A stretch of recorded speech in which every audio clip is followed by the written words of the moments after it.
Hi everyone, thanks for joining us today as we talk about some insights on what we've been doing at DiUS to keep the employee experience front and centre and to focus on connecting our people to each other and to our organisation, particularly during a period of chaos like COVID-19.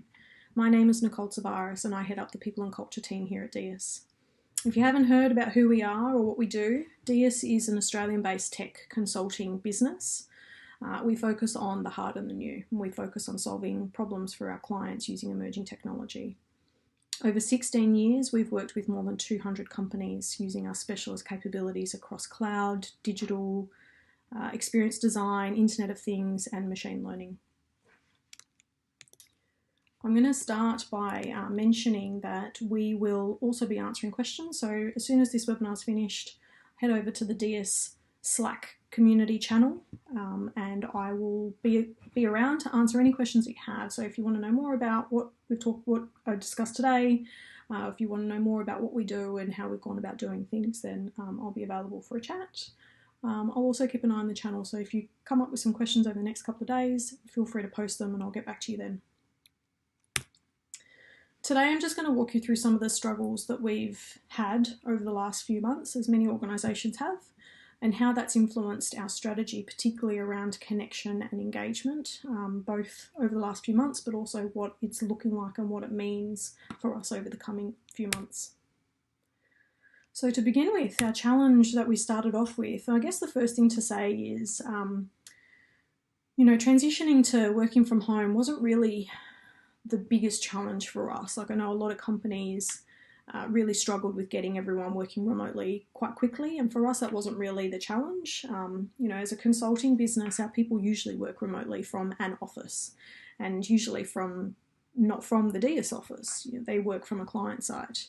But in terms of setup and tools and technology and collaboration tools and communication tools, all of that is very much part of our fabric in terms of how we communicate and how we collaborate generally as an organisation. So the shift for us was really around how do we move people from a client site into their home, and what impact does that make to our clients and to the work? How does that impact our outcomes? And that was really the challenge in those first couple of weeks around, firstly, there was an aspect around morale. How do we keep people engaged and how do we keep people upbeat around the panic and the chaos that was happening in the early stages of COVID in those March kind of days. And what we found was our people found their own ways to create morale. They found their ways to communicate and connect, and we leveraged all of our collaboration tools internally to do that. You'll see that there's a bunch of photos on this screen, and this is an example of what we saw in the first couple of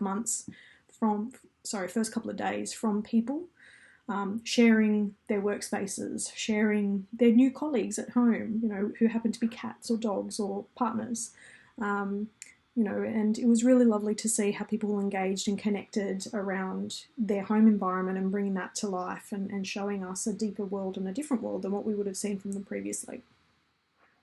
There was one memorable employee who was using a ladder as a chair, and that again prompted some thinking around ergonomics and making sure that we reminded everyone that it's just as important to make sure that people were working safely at home and had the right setup and had the right equipment available to them, even though they're not in an office capacity. The other priority, which I alluded to earlier on, was around keeping the focus on our client outcomes and how do we ensure that whilst we're working from home and we're not working embedded within our client sites and within the teams, we don't have that, instant reactions and connections and conversations. How do we make sure that that doesn't get in the way of us delivering really amazing outcomes for our clients? There was a lot of sharing of knowledge and remote working resources in those first couple of weeks from across the board at DiUS. People who had different experiences with different clients or different organisations, either from DiUS or from previous career life. And so again, there was this beautiful sharing of knowledge and information that really helped people understand I can still kick goals even though I'm not situated next to that particular client, and I can still show my client that we can be just as successful even though we're not sitting side by side in the team. And then there was a third emerging priority that came out over the first couple of weeks, which ultimately became our biggest challenge, and not too dissimilar from many other organisations, with a lot of Australian organisations feeling the impact of COVID and having to either stop work or stand people down or make redundancies. We were not immune to some of those commercial challenges, and what we found was some of our existing clients and some of our existing engagements came to a close earlier than we expected, and we also had engagements that were locked in to start also change and stop before they'd even started. So we had felt an immediate impact on our business, and it's the nature of our work. Clearly as a consulting company where our revenue is made from client engagements, we knew that there was going to be a big impact. And like many organisations, we were alarmed by how quickly everything had changed economically, and we were suddenly faced with what that meant. For example, Qantas was one of our big clients in New South Wales, and the impact of Qantas and what happened and the result and the action that they took meant that there was a domino effect to our organisation, and we had to stop work, and that obviously led to a lot more people available in our business. And so what we started to find through some of these decisions that businesses were making was that we were the domino effect, and we had a growing number of people on our bench, which essentially means in a consulting organisation that there's a lot of consultants who are not working on a billable engagement with a client. We knew that we needed to start implementing some really quick changes to protect jobs, and we did all of that immediately. Things like, stop any additional spending, stop salary reviews, start chasing outstanding invoices. We asked our people to focus 100% of their time on their clients, those who were working on client engagements. But we realised that those things weren't enough, and we needed to make some decisions that were going to impact our people, which meant reducing our workforce or reducing the cost of our workforce. Now, clearly from a connection and an engagement perspective, this was going to be one of the biggest impacts to how people felt. And we knew that it wasn't going to be popular decisions, and we knew that everyone's got their own circumstances and everyone would deal with some of that news differently. But we've always had a culture that is strong in empathy and in compassion. And putting people at the heart of our decision making meant that we came to a decision early on as a leadership team that we didn't want to lose anyone. We didn't want to let anyone go. And so that became a really key question for us as a leadership team very early on. How do we get through COVID, and how do we get through some of our financial challenges without losing our people? And for us, transparency was one of the key principles that we revolved everything around. We knew that we needed to be really open, we needed to be really honest, we needed to be really raw around what was going on, and we needed to be front and centre and be present and to talk to our people often, as much as we could. We had a very simple goal that we communicated to our people very early on, and that one goal was we want to keep everyone in a job. We want to get through this together. And we asked everyone to collectively contribute to that goal. We asked them to do that through a combination of either a salary reduction or taking some unpaid leave. And what we found was every single person at DiUS wanted to help, wanted to contribute, were offering more than what we initially asked for.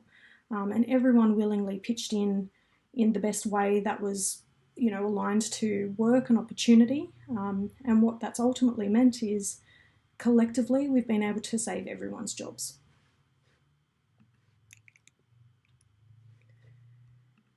We know that some of those decision-making aspects that impacted on people financially would have a longer lasting effect. And so for us, what became really important was keeping everyone focused on the work, either the work that we had today, or how do we focus people around getting work for tomorrow and having the right skills in place for that work tomorrow.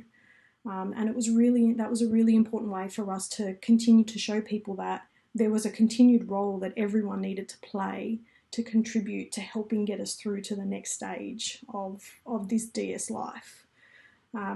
So there were three main things that we worked through. One was around, the consultants that we had who were on client engagements. We asked them to dedicate 100% of their time to the client, and that was really critical for two reasons. The first is it was really important that we continued to demonstrate success working from home. We had to show our clients, both now and prospective clients, that working remotely wasn't a barrier for us in terms of being successful. It didn't stop us from delivering outcomes. It didn't stop us from, meeting milestones, from delivering what we promised our clients we would deliver.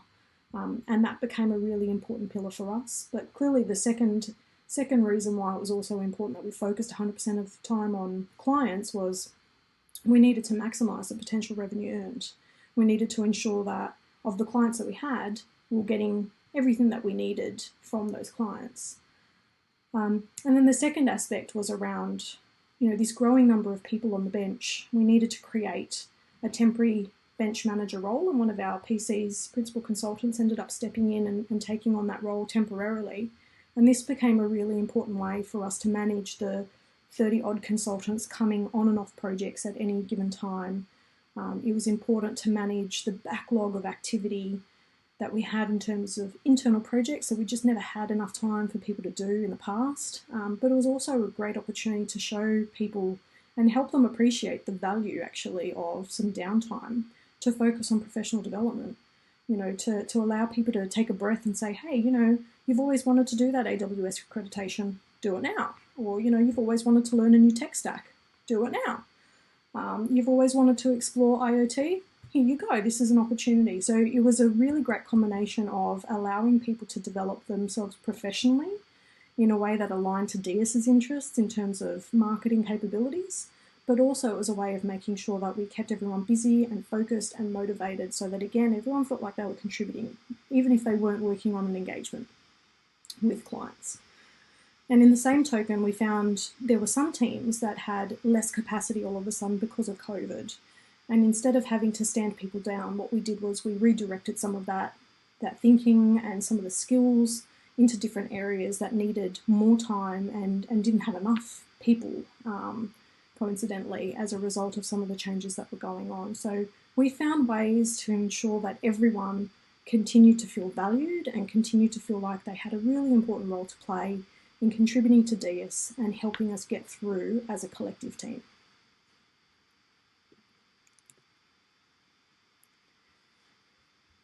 From a wellbeing perspective, making sure that our people were okay was one of the primary driving forces for our people and culture team from the very beginning, and it still is one of the most important things that we're thinking about and worried about today. But wellbeing is very different from one person to the next, so it couldn't be a one-size-fits-all approach. We wanted to understand what working from home meant to each individual, what they were affected by at home, how that affected their thinking, how that affected their mood, how that affected potentially their work, and how they were coping ultimately. How were they setting up boundaries? How were they taking breaks? How are they taking care of themselves? We started doing some regular wellbeing check-ins with all of our people, and we did that in a variety of ways. We started off with really quick instant Slack messages that got through to everyone. That kind of, over time, became conversations over the phone, video calls, Slack calls, and that there was also some surveys that we started doing on a semi-regular basis so that we could understand what do people want to see more of, less of, how did they think that we were going, what more support could we be providing people during this period. What we heard from people through all of those different forms of conversations and touch points was that there was still a significant amount of panic and anxiety and concern from our people.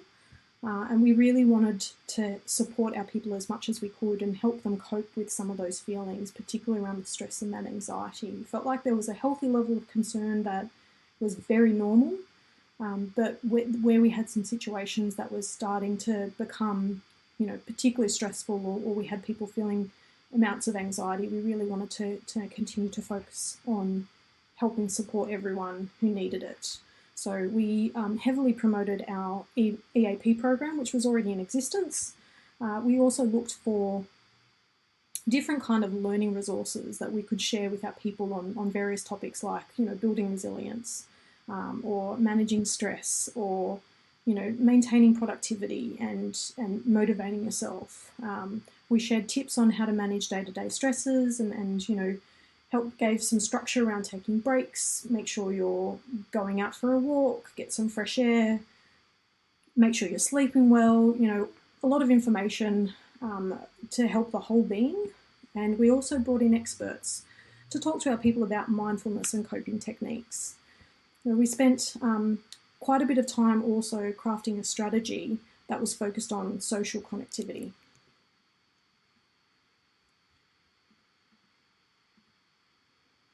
We've ultimately lost some human, the special human interactions that would normally happen in the workplace. The chat in the kitchen as you go make a cup of coffee, or you're warming up your lunch, or the ride up in the elevator and the chit chat that you have, or going for a walk with a teammate, or having a team lunch, or even just looking across at the person sitting opposite you and asking a question. We've lost certain moments around social connectivity, and we started to hear from people that they missed their peers, and they missed their colleagues, and they missed talking to people, and they missed socialising. So we spent quite a lot of time doubling down on new experiences, virtual activities that would connect people in different ways. It was very front and centre for us, the quote and the feeling around, it's about how you make people feel. It's not what you say or do, it's the feeling that people have left with. And that was very much the driving force for us around some of these strategies on connection and engagement and well-being. Now, virtual activities were opt-in, and it was very much about, if you can spare the time, if this is important to you, if you need an outlet, there's a range of things that you can tap into. And there were a bunch of things that were social and fun. There was some fitness activities. There was some mindfulness and yoga involved. We had things like Friday night drinks. We had virtual classrooms. We had virtual lunchrooms. We had 3 p.m. coffee pick-me-ups. We had 10-minute desk exercises. We had online board game nights. We tried a bunch of different stuff, and we just kind of trial and error, and some things worked and some things didn't, and we dropped things that weren't working, and we're still going to this day. We're still trying to find the things that our people are excited to connect with and give new momentum and energy around. We also wanted to open the door to the leadership team, particularly our founders, Joe and Clancy. We know that people look to the leadership team in periods of crisis, and they look to the team for stability and for answers. And during this time, nobody had the answers. No one had been through this before. It was all different. It was all new. And so we did the only thing that we could, which was be honest and be transparent. We weren't scared to admit that we didn't have all the answers, and we weren't scared to show that we were vulnerable. Particularly Joe and Clancy as the founders and the owners of our business. We also were confident, though, that whilst there was a lot of uncharted territory here, it's kind of what we do as an organisation. It's what we're known for in terms of navigating through unknown waters. It's what we've built a reputation around, and why we've survived over 16 years through significant tech change. But what we wanted to talk to our people and what we wanted to show our people was, this is new, this is different, we know that there's some challenges, but trust us, because we will always do what's best for you. And so there were some ongoing conversations that happened around that particular theme. We leaned into some existing support mechanisms that we already had. So we had in place things like a buddy system and a coaching system, and we really asked those people to help reach out to their people that they're connected with in those mechanisms, and see if they were okay, and if there was a different feeling from what we were getting from a people and culture team versus what they were hearing as someone that's kind of a confidant and a support person inside the business. And then we really tripled down on our internal comms, which we weren't probably known for being strong in internal comms pre-COVID, but we certainly made some huge efforts around connecting with our people and making sure people felt informed more than anything, as a way to keep assuring people and keep providing information and keep updating people and help generate a sense of calm. So one of the things that we did, which was probably one of the best initiatives that we've done over this whole period was establish a virtual all hands twice a week. And it put Joe and Clancy, our founders, front and centre in front of everyone in a really raw and honest way, but more importantly gave everyone access to our two leaders. And we also asked during those all hands for people to have a Q&A anonymously, and we leveraged Slido for that to happen. I think that first session that we had over 60 questions come through anonymously, which firstly was unheard of. You know, in previous DiUS events, when we'd had Q&A sessions, we'd maybe get a handful of questions. So 60 questions coming through was quite significant. The fact that they were all anonymous also led us to believe that people were still feeling very uncomfortable about what we were saying, what we were doing, and where we were going. So consistency was really key for us in terms of making sure that those messages were really clear. We were saying them regularly. We were not varying from messages unless there was an update and a change. But it was really important feedback that we were hearing, and it was a way for us to understand what exactly people were worried about, and therefore what did we need to continue to focus our attention on, as well as focus our attention on communicating better. We continued to relay important messages and comms via email. We leveraged our Slack channels, so Slack is our main form of communication at DiUS in terms of quick pinging, and we really leveraged that as much as we could. So we created new channels to funnel conversations in different ways and to try and make it a little bit more helpful to cut across some of the things that were going on in various parts of the organisation. We created a COVID channel because there was obviously a lot of interest in talking about COVID generally, what was happening, the amount of cases, the spread, what was going on in different parts of the world. So we set up a channel so that there was specific chatter in that group. We set up a channel that was around helping celebrate each other. So it's a DiUS Celebrate channel, and it was a virtual pat on the back, virtual way to say, hey, I worked with this person. I want to let you know that you did a great job. And then we also did things like set up a Today at DiUS channel, which was a way for us to kind of inject some light-hearted conversation into the day. And we would have themes, and the people in culture team took over, what the theme would be on each day. So, for example, today's theme was, what's your favourite beverage and where did you drink it? And then all of a sudden, we're flooded by messages and memories of people sharing where they had this particular drink and what it was and the memory that it evokes for them. And then also all of a sudden we're kind of seeing a different side of people, and we've got insights to people that we've been working with for years, but we've kind of now discovered a different point of conversation and a different point of view. So it's been really, really fun trying to find different ways to talk to people and understand who they are and what they bring, and and how that starts to open up conversations and open up relationships as well. We also held some deep dive sessions. So there were some topics that we knew our people were really interested in because of those questions that kept coming through on Slido. So we decided to do some deep dive on specific areas, like JobKeeper was a topic that had a huge amount of interest, and there were a lot of questions around, and what does that mean? And then, there were other topics like business development tips for our consultants. There were a lot of questions that were along the lines of, how can I help? How do I help find work, and how do I help generate business for DiUS? And so we did some deep dive sessions on that. We also initiated a weekly extended leadership team meeting, and that was a way to connect the core leadership team with our most senior consultants and our salespeople across the business as extended leaders.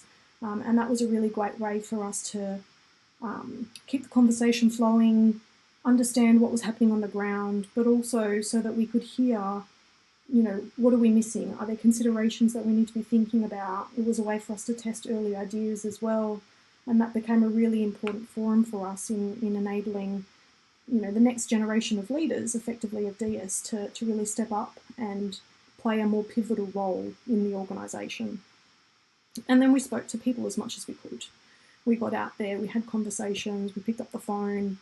We were very much guided by what our people told us. We paid a lot of attention to the vibe, and we paid a lot of attention to the feeling that we got when we spoke to people.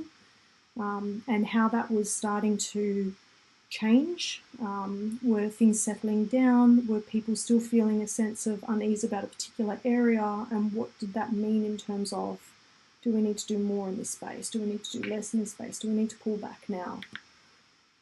And then throughout it all, we wanted to make sure that we're providing our people with some kind of DiUS normality. And for us, that's always been about growth. So we still wanted to provide an avenue where people could continue to learn, even if that meant that it was in their own time. And a lot of our DiUS people like to do that. It's part of the growth mindset for us, that you want to learn and you want to grow, and that's not always on the client time. So we did things that were really around shifting our existing mechanisms for learning and making them online. So for example, one of those was our special interest groups, or our SIGs, which is essentially a targeted lunch and learn session on a particular,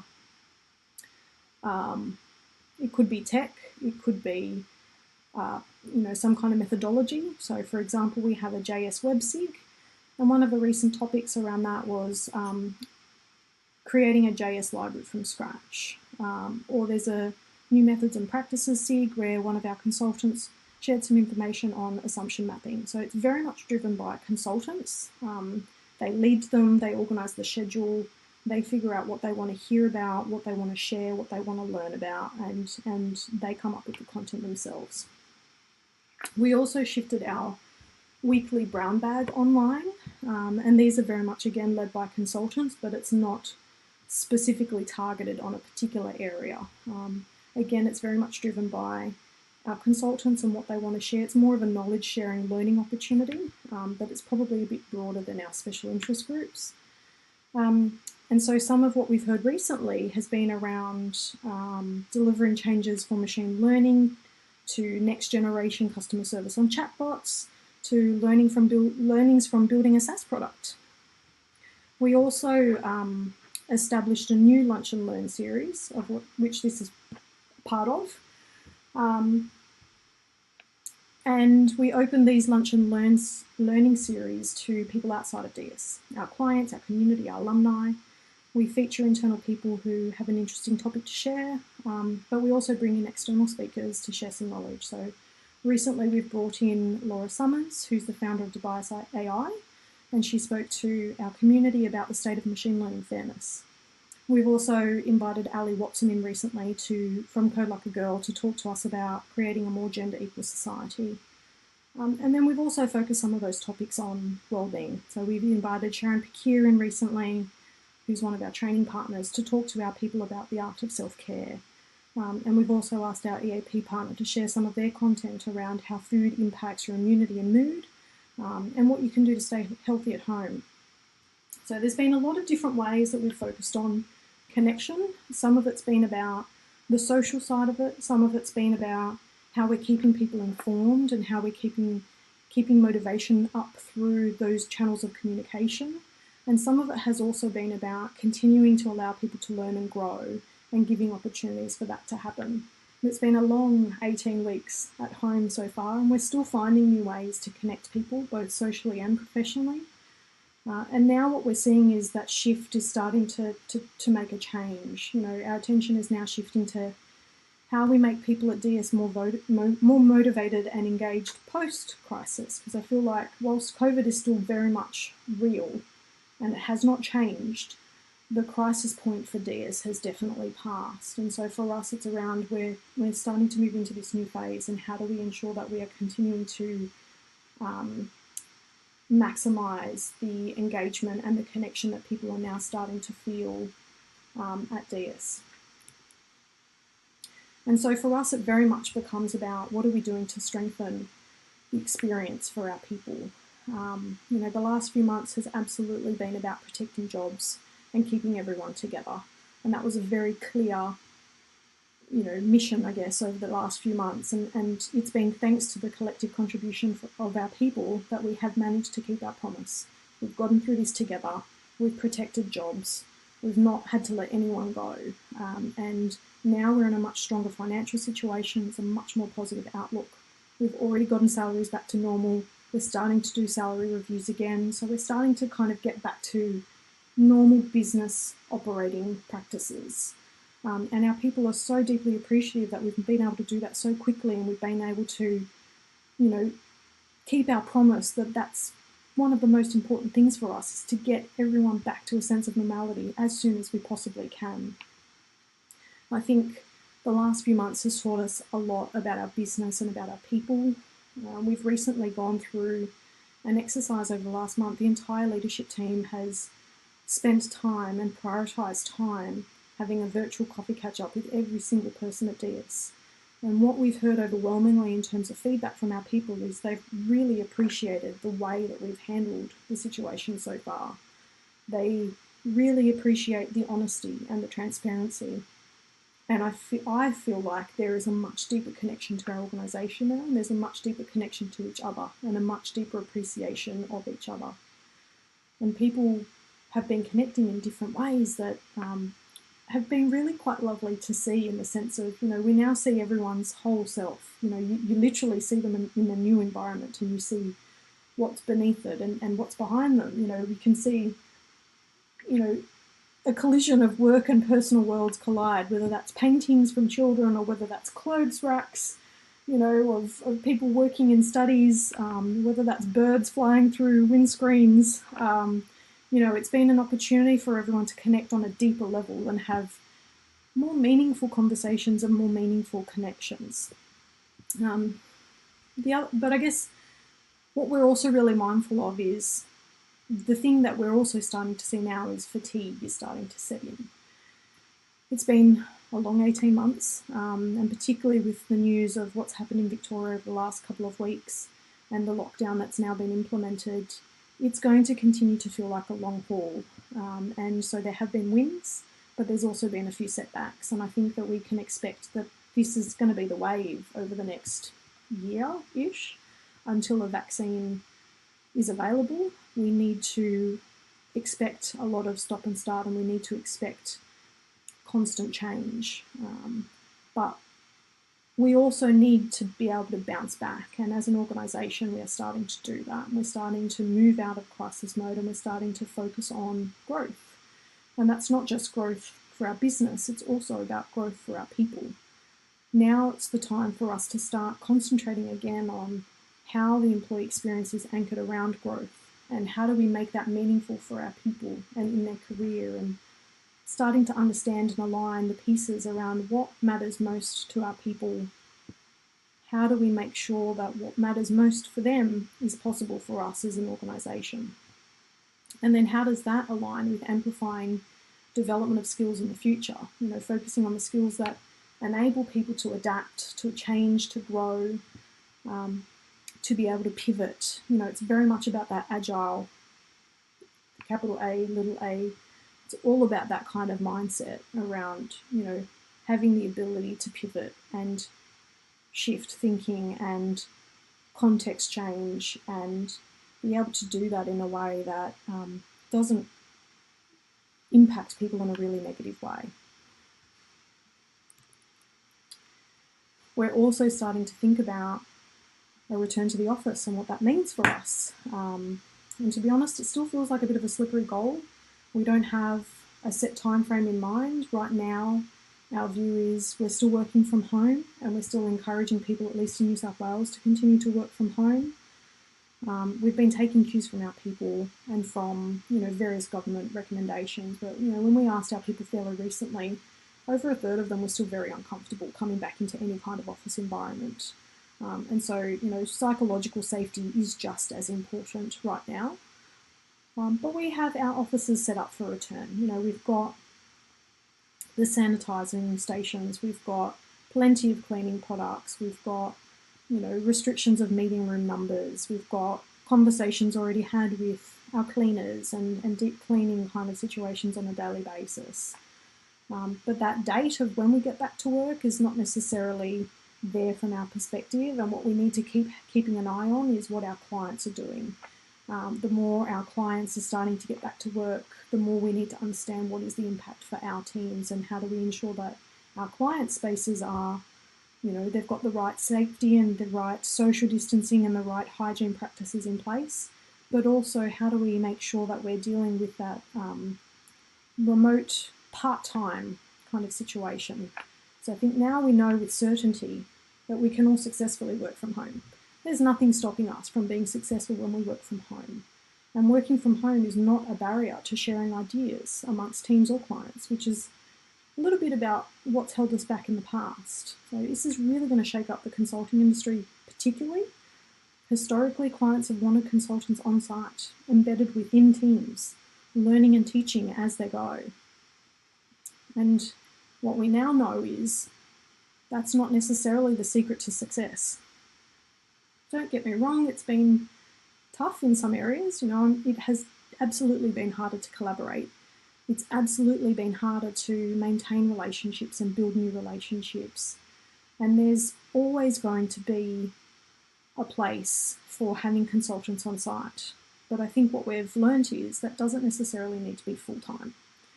You can still build relationships, you can still build credibility, and you can still achieve great outcomes and influence for different outcomes and teach great methods and teach best practice without having to be full-time on site to do that.